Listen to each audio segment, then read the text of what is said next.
அஸ்ஸலாமு அலைக்கும் வரஹ்மத்துல்லாஹி வபரகாத்துஹு. சூரா அல் ஆதியாத். இந்த சூராவுடைய கருத்துக்களும் விவாதங்களை பற்றி பார்க்கலாம். ஃப்ரெண்ட்ஸ், வீடியோக்குள்ளே போகிறதுக்கு முன்னாடி என் சேனலை சப்ஸ்கிரைப் பண்ணாதவங்க சப்ஸ்கிரைப் பண்ணுங்கள். அதே மாதிரி வீடியோக்கு லைக் போடுங்க. இந்த அத்தியாயத்தின் முதல் சொல்லான அல் ஆதியாத் இதற்கு பெயராக அமைந்துள்ளது. இந்த அத்தியாயம் மக்காவில் அருளப்பட்டதா அல்லது மதீனாவில் அருளப்பட்டதா என்பது கருத்து வேறுபாடு உள்ளது. அப்துல்லா இப்னு மசூத், ஜாபிர், ஹஷான் பசாரி, இக்ரிமா ஆகியோர் இது மக்காவில் இறங்கியது என கூறியிருக்கிறார்கள். அனஸ் பின் மாலிக்கும் கததாவும் இது மதீனாவில் இறங்கியது என்று கூறுகிறார்கள். இப்னு அப்பாஸ் ரலியல்லாஹு அவர்களிடமிருந்து இருவிதமான கருத்துக்கள் அறிவிக்கப்பட்டுள்ளன. ஒன்று, மக்காவில் அருளப்பட்டது என்பது, 2 மதீனாவில் அருளப்பட்டது என்பது. எனினும் அத்தியாயத்தின் மைய கருத்தும் உரையாடும் பணியும் இது மக்காவில் அருளப்பட்டது என்பது மட்டுமன்று, இது மக்கா வாழ்க்கையின் ஆரம்ப காலகட்டத்தில் இறங்கியதும் என்று தெளிவாக உணர்த்துகிறது. இந்த சூராவுடைய கருத்துக்களும் விவாதங்களும்.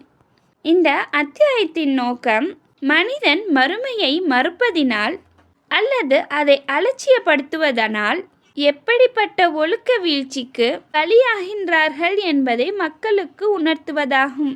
அத்துடன் மறுமையில் மக்கள் வெளிப்படையான செயல்கள் மட்டுமின்றி அவர்களின் உள்ளங்களில் மறைந்திருக்கும் இரகசியங்களும் ஆய்வு செய்யப்படும் என்று மக்களுக்கு எச்சரிப்பதும் இதன் நோக்கமாகும்.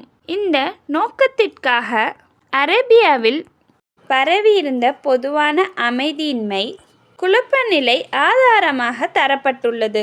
அந்த அமைதியின்மையால் அந்நாடு முழுவதும் பெரும் நெருக்கடிக்கு ஆளாகியிருந்தது. எங்கு பார்த்தாலும் இரத்த களரியும் அராஜகமும் தாண்டவமாடி கொண்டிருந்தன. கொலையும் கொள்ளையும் அதிகமாக நடந்து கொண்டிருந்தன. ஒவ்வொரு குலமும் பிற குலங்களை சூறையாடி கொண்டிருந்தன. எந்த மனிதனும் இரவை நிம்மதியாக கழிக்க முடியாமல் தவித்து கொண்டிருந்தான்.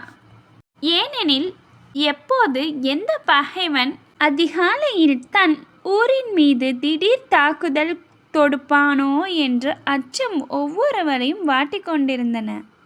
இந்நிலையில் எல்லா அரபிகளும் அறிந்திருந்தார்கள், அதன் தீமையை உணர்ந்திருந்தார்கள். கொள்ளையடிக்கப்பட்டவர்கள் புலம்பிக் கொண்டிருந்தார்கள், கொள்ளையடித்தவர்கள் மகிழ்வடைந்து கொண்டிருந்தார்கள். ஆயினும் கொள்ளையடித்தவனே அந்த தீமைக்கு ஆளாகி விடும்போது அவனும் எத்தகைய மோசமான நிலை ஏற்பட்டிருக்கிறது, இதில் நாம் எல்லாம் சிக்கி தவிக்கிறோமே என்று உணர்ந்தான். இந்த பயங்கர நிலைமையை சுட்டிக்காட்டி இந்த வசனங்கள் கூறப்பட்டுள்ளன. மரணத்துக்கு பின் உள்ள மறுமை வாழ்வையும் அதில் இறைவன் முன் பதில் சொல்ல வேண்டும் என்னும் உண்மையையும் அறியாதவனாய் வாழ்ந்த மனிதன் அந்த ஏக இறைவனுக்கு நன்றி கெட்டவனாய் இருக்கிறான். அவன் இறைவனால் அளிக்கப்பட்ட சக்திகளை அநீதி அக்கிரமத்திற்கு கொள்ளையடிப்பதற்கும் பயன்படுத்தி வருகிறான். செல்வத்தின் மோகம் அவன் கண்களை மறைக்க எல்லா வழிகளிலும் செல்வத்தை அடைந்திட முயல்கிறான். அதனை அடைவதற்காக அவன் கையாளும் வழிமுறைகள் எவ்வளவு தூய்மையற்றதாகவும் அருவருப்பானதாக இருந்தாலும் சரியே. மேலும் அவனது இந்த நிலையே தன் அதிபதி அளித்த சக்திகளையும் ஆற்றல்களையும் தவறாக பயன்படுத்தி நன்றி கெட்ட செயல் புரிந்து கொண்டிருக்கிறான் என்பதற்கான சான்று பகிர்ந்து கொண்டிருக்கிறது.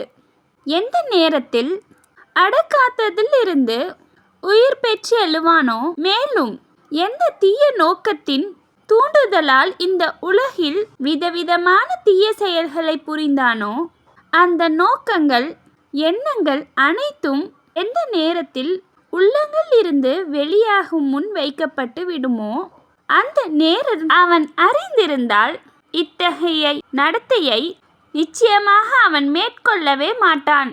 அப்போது அவர்களின் இறைவனுக்கு யார் என்ன செய்துவிட்டு வந்திருக்கிறார், யாரிடம் எப்படி நடந்து கொள்ள வேண்டும் என்று நன்கு தெரிந்தே இருக்கும். இந்த சூராவுடைய பொருள். மூச்சிறைக்க பயந்து ஓடுகின்றவை குதிரைகள் மீது சத்தியமாக. பின்னர் குளம்புகளிலிருந்து தீப்பொறியை எழுப்புகின்ற. மேலும் அதிகாலையில் பாய்ந்து தாக்குதல் நடத்தி அதனால் புழுதினை கிளப்பி மேலும் ஏதேனும் கூட்டத்தின் நடுவில் நுழைந்து விடுகின்ற குதிரைகள் மீது சத்தியமாக. உண்மையில் மனிதன் தன் இறைவனுக்கு மிகவும் நன்றி கெட்டவனாக இருக்கிறான். அவனே அதற்கு சாட்சியாகவும் இருக்கிறான். மேலும் அவன் செல்வத்தின் மீது அளவு கடந்த மோகம் கொண்டு இருக்கிறான். மண்ணறைகளில் அடக்கப்பட்ட உள்ளவை அனைத்தும் வெளிக்கொண்டு வரப்படும் நேரத்தையும் மேலும் நெஞ்சுகளில் மறைக்கப்பட்டு உள்ளவை அனைத்தும் வெளிப்பட்டு ஆய்வு செய்யப்படும் நேரத்தையும் அவன் அறிய மாட்டானா? திண்ணமாக அந்நாளில் அவர்களின் இறைவன் அவர்களை பற்றி நன்கறிந்தவனாக இருப்பான். ஃப்ரெண்ட்ஸ், வீடியோ பிடிச்சிருந்தா லைக் போடுங்க. அதே மாதிரி சேனலுக்கு சப்ஸ்கிரைப் பண்ணுங்கள்.